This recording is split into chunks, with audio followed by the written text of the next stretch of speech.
Cigarette ছাড়লে কি কি ইমপ্রুভমেন্ট হতে পারে আমাদের? স্মোকিং এর সাথে ভয় লাগার সম্পর্কটা আমি ঠিক বুঝতে পারলাম না। ভয় পাই, ধরুন একবার সাপ দেখলাম, হ্যাঁ সাপ দেখে আমার তো উত্তেজিত হচ্ছি, হ্যাঁ সেই উত্তেজনামূলক যে হরমোনস গুলো বেরোচ্ছে হ্যাঁ, সেগুলো স্মোকিং করলেও বেরোচ্ছে। তাই নাকি? এক্সপার্টের সাথে কথা বলবো, ডক্টর শিবশঙ্কর আমাদের সাথে আজকে রয়েছে। নমস্কার।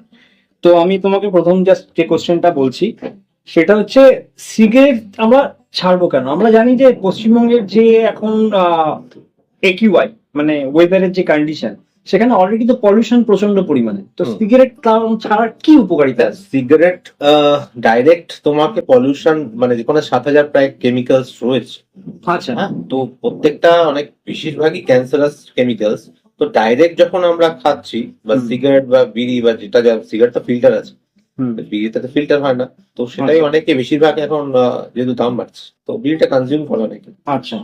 সেটা সোশিও ইকোনমিক স্ট্যাটাস, আপনি হায়ার সোশিও ইকোনমিক স্ট্যাটাসও কিন্তু অনেকে বিড়ি কনজিউম করে, হুম। তো সেটা তো একদমই ভালো না। ডাইরেক্ট একটা স্মোকিং মানে যখন হচ্ছে তখন সব রকমের কেমিক্যালসটা আমাদের শরীরে ঢুকছে ডাইরেক্ট, আচ্ছা। Without any filter. বা আপনার সিগারেট যখন খাচ্ছি তো খুবই হার্মফুল এফেক্ট দেখা যাবে। তো দেখুন, সবাই যে বিড়ি খেলে সিগারেট খেলে ক্যান্সার হবে সেটা কিন্তু না, হ্যাঁ। আচ্ছা। তো যেটা মেইন সমস্যা হয় সবার, সেটা হচ্ছে সিওপিডি, ক্রনিক আপনি যদি অবস্ট্রাকটিভ একটুখানি pulmonary disease. Chronic obstructive pulmonary disease, এটা কি হয়, আমাদের যে লাংসটা থাকে, লাংসের যে ফাইবার গুলো হ্যাঁ। সেটা ড্যামেজ হয়ে যায় থ্রু আউট দ্য টাইম। আচ্ছা। তো যখন ড্যামেজ হতে হতে লাংস ফাইবারস গুলো ঢিলা হয়ে যাবে, হুম। তখন আমরা নিঃশ্বাস তো নেবো কিন্তু ছাড়তে পারবো না। আচ্ছা। ছাড়তে গেলে অনেক টাইম লাগবে। বা ভালো করে যখন আপনি কাউকে দেখবেন অনেকদিন ধরে স্মোকিং বয়স্ক, হ্যাঁ। তারা কিন্তু নিঃশ্বাস নিচ্ছে কিন্তু ছাড়তে গেলে একটা সাই করে একটা আওয়াজ হচ্ছে, অনেকক্ষণ হ্যাঁ ধরে হ্যাঁ হ্যাঁ হ্যাঁ। নিঃশ্বাসটা ফেলছে।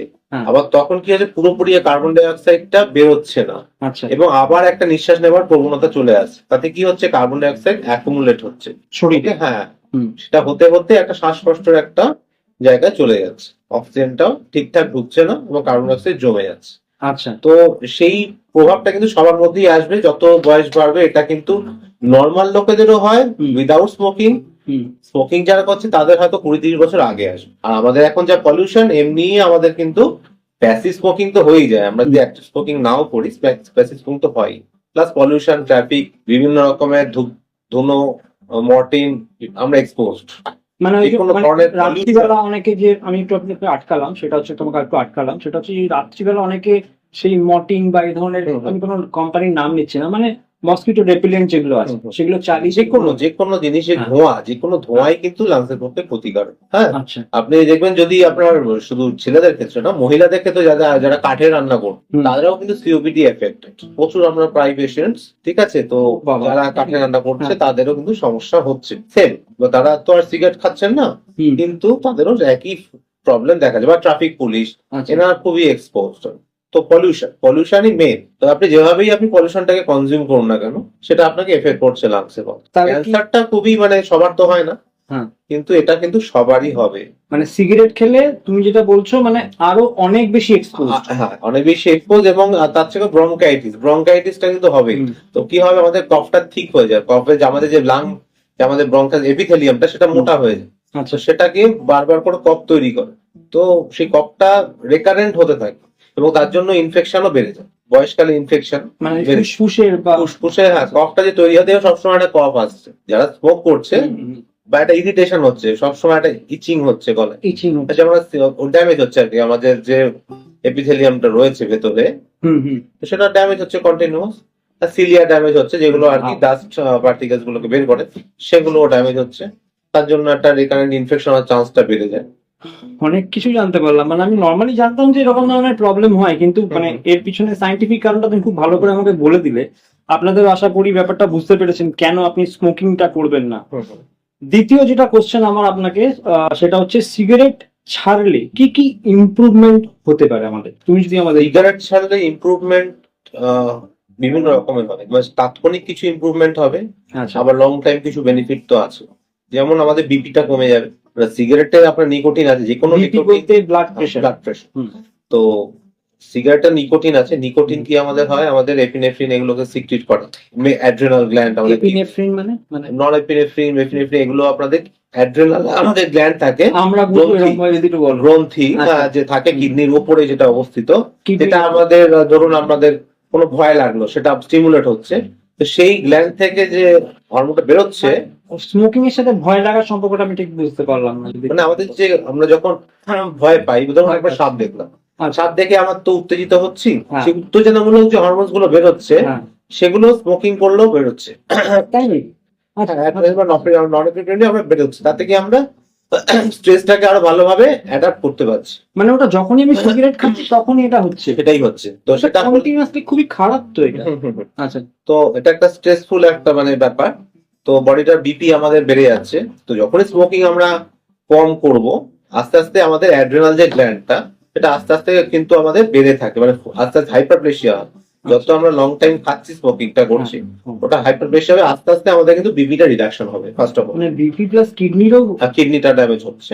ঠিক আমি আছে, জানতাম ফুসফুসের প্রবলেম হয়, বেসিক্যালি লোকেরা আমরা সাধারণত সেটাই জানি যে ফুসফুস বা অ্যালভিওলাই যেটা Hypertension এগুলো বেড়ে যাবে, হার্টের ডিজিজ গুলো বেড়ে যাবে, মানে কিডনিকেও রীতিমতো এফেক্ট করে। করছে। তো সেটা একটা ফ্যাক্টর। এছাড়া লাংসটা আস্তে আস্তে ক্লিয়ার আপ হবে, ঠিক আছে, পরিষ্কার হবে, এটা ছেড়ে দিতে কাশিটা কমবে। মানে কতদিন পর Infection এটা rate- বুঝতে পারবো মোটামুটি? এটা মোটামুটি 1-2 মাসের মধ্যে এফেক্ট আসতে পারে, বিপিটা খুব তাড়াতাড়ি এফেক্ট আসবে। আমার 8 দিন হয়েছে আজকে নিয়ে, আমি তাতেই বুঝতে পারছি আমি কি ভুল ভাবছি না ঠিক ভাবছি, মানে হুম।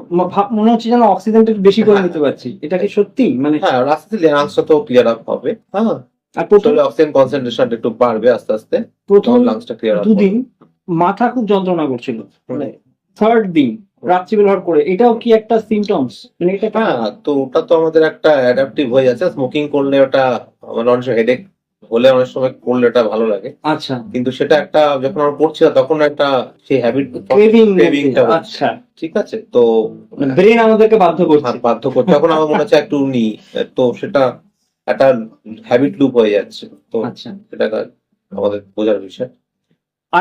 আরেকটা কোশ্চেন ছিল, এটা অনেকেই বলে, সকালবেলা অনেকেই বেরোয়, ঘুম থেকে উঠলাম দেখবে চা আর সিগারেট দুটো না একসাথে খাচ্ছে, মানে এটা কি খারাপ? খুবই খারাপ, কেননা এটা আচ্ছা। নিকোটিন অ্যাবজর্পশনটা একটু কিন্তু বাড়ছে স্টাডিতে দেখা গেছে। চায়ের জন্য? আর চায়ে তো স্মোকিং করছেন, চাতে ক্যাফেন আছে, সবই আছে, স্টিমুলেশনটা খুব বেশি হচ্ছে, তখন শরীরে কিন্তু আরো স্টিমুলেশন না পেলে আর কি ভালো লাগছে না। ওকে, আচ্ছা। ডাবল স্টিমুলেশন হচ্ছে, চা কফি প্লাস আপনি নিকোটিন বা স্মোকিংটা করছেন, হুম। তো বডি ইউজ টু হয়ে যাচ্ছে, তখন কিন্তু আপনি ক্রেভিংসটা কিন্তু আরো বেড়ে যাচ্ছে। তো সেটা কিন্তু একটা হার্মফুল এফেক্ট যদি চা কফি একসাথে খাওয়া হয়। হ্যাঁ, একটা অ্যাসিডিটির ব্যাপারটা বেড়ে যাবে, নিকোটিনে আর এগুলো ক্যাফেনে আর অ্যাসিড সিক্রেশনটা অনেক বাড়িয়ে দেবে, তাতে হাইপার অ্যাসিডিটি, আলসার এগুলো কিন্তু স্ট্রেস আলসার হতে পারে। সেটা মানে শরীরে কিছু করার নেই, তুমি যখন সকাল থেকে যদি ওই শুরু করেছো তাহলে তোমার স্বাভাবিক তোমার শরীর খারাপ হবেই, হয়তো মানে অ্যাসিডিটি বা এই ধরনের বিভিন্ন প্রবলেম হয়। আচ্ছা, অনেকে ওই খাচ্ছে তো, খাওয়ার পরে একটা তোমার ওই অ্যান্টাসিড খেয়ে নিল, সেটা কতটা ক্ষতিকারক? মানে অ্যান্টাসিড তো খুবই এখন ক্রেজ, তাই তো, এখন হ্যাঁ, প্যানফর্টি হ্যাঁ, বা মানে- যেটা আমি নাম নেবো না, প্যান্টোপ্রাজল বা রেভিপ্রাজল যেটাই হোক, হ্যাঁ। কিন্তু এগুলো কিন্তু লং টাইমে খুব হার্মফুল। তো আমরা এখন আগেকার দিনে আমরা যখন পাস আউট হয়েছি তখন এসব লঞ্চ করতো, তখন বলা হতো ম্যাক্সিমাম 30 দিন, এখন আচ্ছা। ম্যাক্সিমাম বলে কিছু হয় না, সে লোকে 10 বছর 12 বছর ধরেও পেয়ে যাচ্ছে। তো ইট ইজ ওমিনাস একটা, একদম কেন এটা আমাদের রক্ত কমিয়ে দিচ্ছে, অ্যানিমিয়া হয়, আচ্ছা, হ্যাঁ, কেন অ্যাসিড আউটপুট কমে যাচ্ছে, আয়রন অ্যাবজর্পশনটা কমে যায় অ্যাসিড আউটপুট কমলে, ইন্টারেস্টিং Iron ফ্যাক্টর থাকে। অ্যাবজর্বেশন। হ্যাঁ, ভিটামিন বি12 কমে যায়, কেন আয়রনটা ফেরিক থেকে ফেরাস ফর্মে হয় অ্যাসিডের কন্ট্যাক্ট। তুমি হিমোগ্লোবিনের কথা বলছো? হ্যাঁ, আচ্ছা, তো আয়রন আমাদের শরীরে কম অ্যাবজর্ব হবে, ভিটামিন বি12 অ্যাবজর্পশন কমে যাবে, ইনফেকশন রেট বেড়ে যাবে, মানে অ্যাসিডটা তো ইনফেকশন আমাদের কমায়। বাপরে বাপ। তো সেক্ষেত্রে অনেকটাই ডিটেলস মানে যদি আমি বলি, মানে অনেকে বলে না যে কিডনি খারাপ হবে। যে আমি হেলদি লাইফ লিড করছি, আমি এক্সারসাইজ Cashew করছি, আমি খাওয়া- ব্যায়াম করছি, এই কিছু ওষুধ ওকে মাঝে মাঝে খাওয়া যাবে, যেমন র্যান্টা কমন ওষুধ খাওয়া যেতে পারে মাঝে মধ্যে, হ্যাঁ, হার্মফুল এফেক্টটা কম, কিন্তু পিপিআইস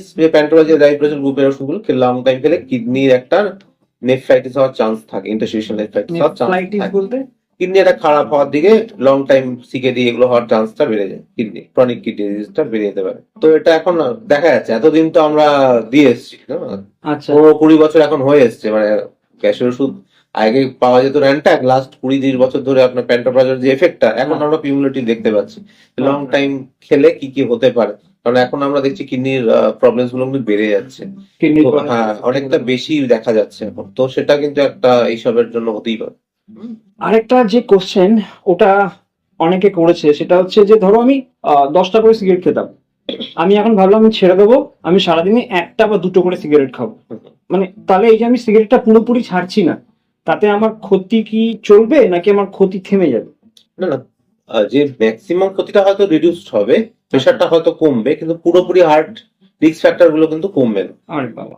ক্যান্সার, সে তো আপনার তো পলিটেন্স গুলো রয়েই যাচ্ছে শরীরে, সেটা কিন্তু একটা এফেক্ট লং টাইমে পড়বে। মানে ছাড়তে গেলে আমাকে ছাড়তে গেলে পুরোপুরি আস্তে ছাড়তে আস্তে হবে। ছাড়লেই ভালো, এক ঝপ করে ছাড়া কিন্তু হ্যাঁ। উচিত নয়, বা আস্তে আস্তে একটা সমস্যা হবে। আস্তে আস্তে 1 বাই 1 ছাড়াটা সব থেকে বেটার। হ্যাঁ, হট করে ছাড়লে কিন্তু জিনিসটা আবার মনে হবে যে আবার নি, তো এটা সব মানে হয় না ঠিকঠাক, সবসময় ছাড়া হয়ে ওঠে না এরকম ভাবে। মানে ওই আস্তে আস্তে করে গ্র্যাজুয়ালি গ্র্যাজুয়ালি। ছাড়াটাই বেটার। আরেকটা কোশ্চেন তোমায় করছি আমি, সেটা হচ্ছে ধরো অনেকে সিগারেট কিছুতেই ছাড়তে পারছে না, সিগারেটের ক্রেভিংটাকে আমি যদি কাট করতে চাই, নষ্ট করতে চাই, কি খেলে আমার ক্রেভিংটা কমতে পারে? আমি বলছি না যে সিগারেট তুমি খাও, বাট আমি তোমাকে জাস্ট জিজ্ঞেস করছি যে কি কি খেলে আমাদের সিগারেটের ক্রেভিংটা কমবে। সব থেকে একটা ইম্পর্টেন্ট পয়েন্ট একটা বলতে পারো, ডিলে করা। মানে ধরো আমি ভাবছি খাবো, আমি নিজেকে বললাম যে আমি একটু পরে খাবো, 10 মিনিট আচ্ছা। পরে খাবো। আচ্ছা। আবার সিমিলারলি আবার মনে হলো আমি 10 মিনিট পরে খাবো, তো ডিলে একটা করার একটা ব্যাপার থাকে, মানে করতে পারলে ভালো।